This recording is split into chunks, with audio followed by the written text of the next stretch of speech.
부장판사 손에 대한민국의 명운이 달려 있습니다. 자, 홍순욱 부장판사는 만점 법관이라는 별명을 갖고 있다고 합니다. 만점 법관인 만큼 오늘의 승패는 어느 쪽 변호인단이 파이팅 하느냐에 따라 결정이 좌우될 것이라는 그런 평가들이 나오고 있습니다. 그런 가운데 윤석열 총장 측 변호인이 등장했습니다. 자, 윤석열 검찰총장 측 특별 변호인인 이석웅 변호사가 방금 전 서울행정법원에 나타났습니다. 자, 기자들 앞에서 여러 가지 이야기를 했습니다. 그 중에서 특히 눈길을 끄는 단어는 이런 겁니다. 자, 징계 사유가 인정된 4가지 범위도 다 문제가 있다. 추측과 가정만으로 이루어진 징계다. 그리고 무엇보다 징계위원회 구성과 징계위원회 절차에 심각한 하자가 있었다. 자, 이석훈 변호사가 지금 기자들 앞에서 브리핑을 하고 이런 말을 했습니다. 진성호의 융단 폭격 시작합니다. 문재인 정권을 융단 폭격합니다. 방송에 앞서 아직 진성호 방송의 구독자가 아니신 분들은 붉은색 구독 버튼 눌러주십시오. 더 좋은 방송으로 보답하겠습니다. 자, 긴급 속보입니다. 방금 전 윤석열 총장 측 변호인이 등장했고 서울행정법원 안은 앞은 기자들로 난리가 났습니다. 자, 빠르면 오늘 중에 결정이 날 수도 있지만 이게 워낙 중요한 사건이기 때문에 오늘 내일까지 결론이 안 날 수도 있다고 합니다. 모레쯤 날 수도 있다고 하는데 그래도 내일 새벽쯤은 나오지 않겠냐 이런 생각이 듭니다. 어쨌든 대단히 중요합니다. 자, 특히 윤석열 검찰총장은 어마어마한 양의 서면을 제출했습니다. 어제도 막판에 추가로 또 제출했습니다. 추미애 장관이 징계를 요청했는데 추미애 장관이 뭐 시시콜콜한 거 하나까지 징계위원회 구성에 관여했다는 겁니다. 이런 것들이 다 절차성 하자로 윤석열 총장 측은 지적하고 있습니다. 자, 이석훈 변호사는 오늘 기자들에게 이렇게 말했습니다. 감찰 과정과 징계위원회의 심의 진행 과정 등 모든 절차에서 위법하고 중대한 하자가 있다. 징계 사유로 인정된 4개 혐의도 징계위의 막연한 추측과 가정에만 근거해 내려진 점을 중점적으로 부각할 계획이다. 다 중요한 말들입니다. 다시 한번 읽어드리겠습니다. 감찰 과정과 징계위원회의 심의 진행 과정 등 모든 절차에서 위법하고 중대한 하자가 있다. 징계 사유로 인정된 4개 혐의도 징계위의 막연한 추측과 가정에만 근거해 내려진 점을 중점적으로 부각할 계획이다. 자, 이 변호사는 방금 전 재판이 열린 서울 서초구 서울행정법원 앞에서 기자들과 만나 이렇게 말했습니다. 자, 그럼 오늘 재판은 어떻게 되겠습니까? 자, 일단 재판부 리스크는 없다는 평입니다.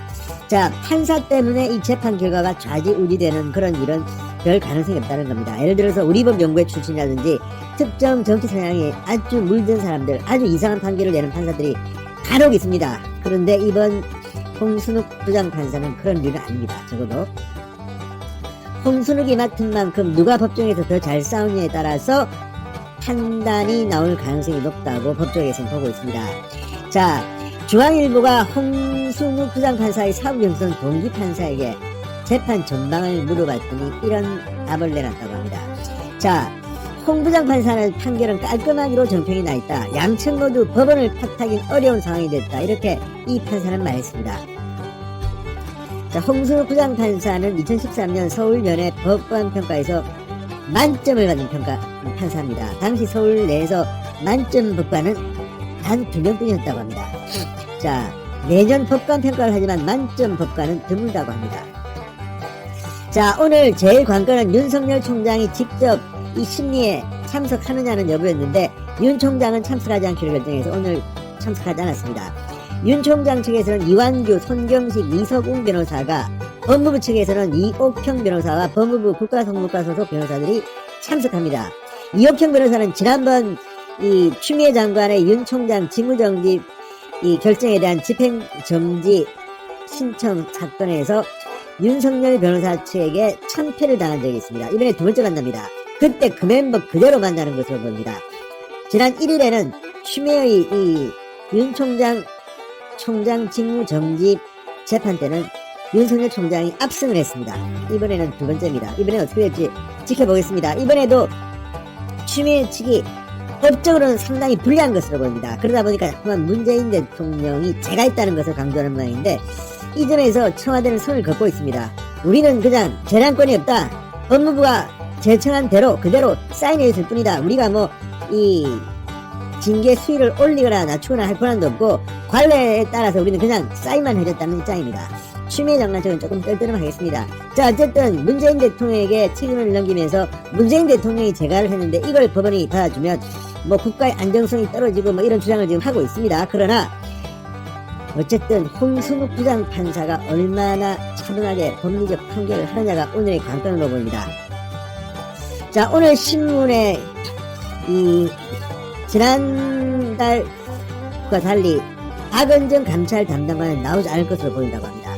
법원 결정에 따라 징계를 받은 윤 총장 혹은 징계를 청구하고 제거한 추미애 법무부 장관과 문재인 대통령, 자, 이 결정에 따라서 누군가 한 명은 혹은 누군가 두 명은 치명상을 입을 가능성이 높습니다. 자, 지금 이 인용 여부, 집행정지 인용 여부는 빠르면 오늘 밤 혹은 내일 새벽, 늦어도 크리스마스 전에는 나올 것으로 보입니다. 자, 법조계에서는 이날 신문기일의 변수로는 윤석열 총장의 징계 사유 중 하나인 판사문건, 그리고 1일 윤석열 총장의 직무배제 집행정지를 받아들인 조미연 부장판사의 결정문을 들고 있습니다. 특히 조미연 부장판사의 결정문은 정말 명쾌하게 왜 윤석열 총장이 업무에 복귀해야 하는지를 말하고 있습니다.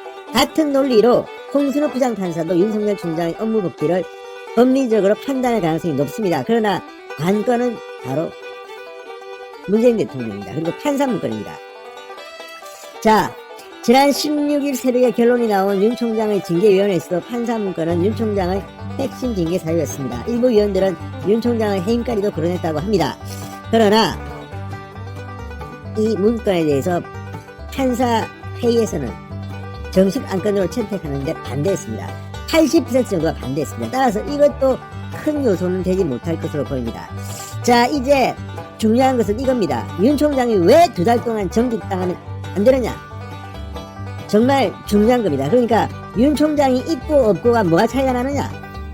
이 문제입니다. 자, 윤 총장의 2개월 동안, 그러니까 12월부터 1월, 2월까지 어떤 일이 일어납니까? 대전지검의 원전수사가 있습니다. 이 문제 다음에 이 인사법관 고위 인사가 있습니다.